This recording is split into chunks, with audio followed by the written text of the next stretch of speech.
What's up, nerds? I'm McKinley, and today is Tag Tuesday, and for Tag Tuesday I will be doing the Feminism Book Tag created by Literature Reads. I think that's how you say her name. I will leave it linked down below, her original tag, and let's just get right into it. The first question is, name a book where female friendships are prioritized. For this one I chose two books, and that is Wonder Woman, Warbringer. This has like a lovely little female gang of young ladies who are there for each other and supportive of each other and just bring me a lot of joy because they are so supportive of each other.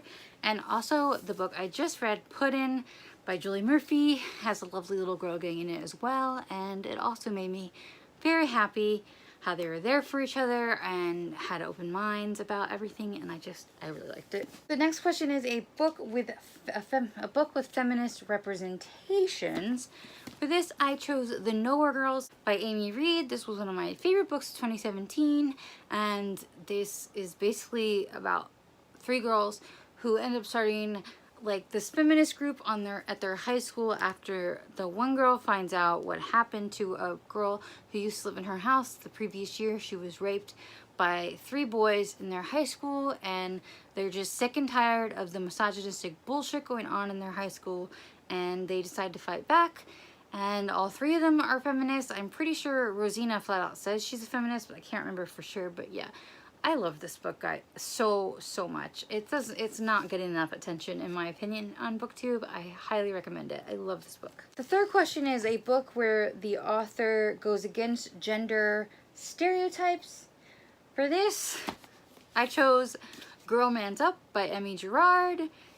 You can see on the cover, Pen is very butch, and in the book she even says she doesn't really see herself as a female or male. She just wants to be her, and I just love her and her brother.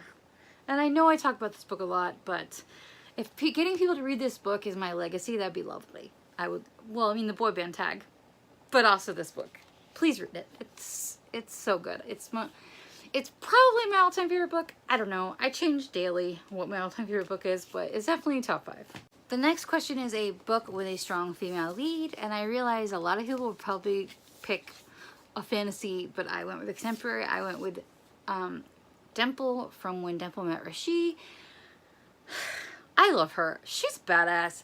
She just wants to be a coder and do her own thing, and she's strong, independent, and doesn't take shit when she thinks she's getting shit, and I love her. I think she's a very, very strong female character, and if you haven't read this one yet, you should, because I love it, and I love her, and I can't wait for Sandia Manon's next book or the companion novel to this one. The next question is your favorite female author, and for this I also chose two because I have the old school answer, which is Sarah Dessen, who will always be my favorite author. She's the reason why I love reading so much, so I can't just turn my back on her. But seriously, it's also Becky Albertalli.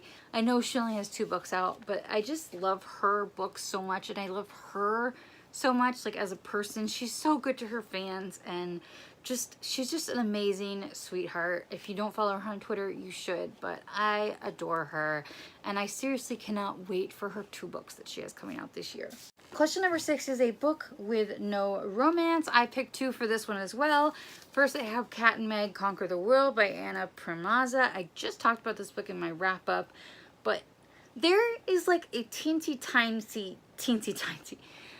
tiny little romance storyline in this, but it's like not even remotely the focus of the book at all. It's like a blip, but because of that, I also picked Juliet Takes a Breath by Gabby Rivera, which I read a while ago, but I'm like 99% sure there's no romance in it. This is just a book about a Puerto Rican young lady who goes and does an internship with an author whose feminist book she read, and it's fantastic. It calls out so much white feminism, and it's very intersectional, and I just really like that book, and I don't talk about it enough on my channel. Question number 7 is a book where a male character depends on a female character, and for this I am picking The Hunger Games by Suzanne Collins, which is actually right over there.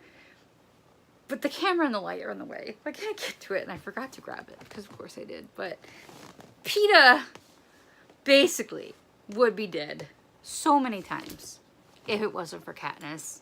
And I hate that in the movie they tried to make him look more badass, because let's face it, I love PETA, but he's weak. He's not weak of mind or spirit, but he's definitely like physically not ideal. And Katniss saves his ass time and time again. But yeah. Last question is, choose a feminist book to read in 2018. And for that question, I'm going to direct you to my Feminist Lit February TBR in the cards. And I want to read all those books in February, but also 2018 if I don't get to all of them. So yeah. That's it for this tag. I am not going to tag anybody. You know what? I'm going to tag anybody who's also participating in Feminist Lit February to do this tag, or, you know, if you just want to do this tag. So, there you go.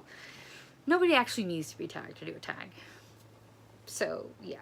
Let me know down below what your favorite feminist book is, and thank you so much for watching. I'll see you in the next one.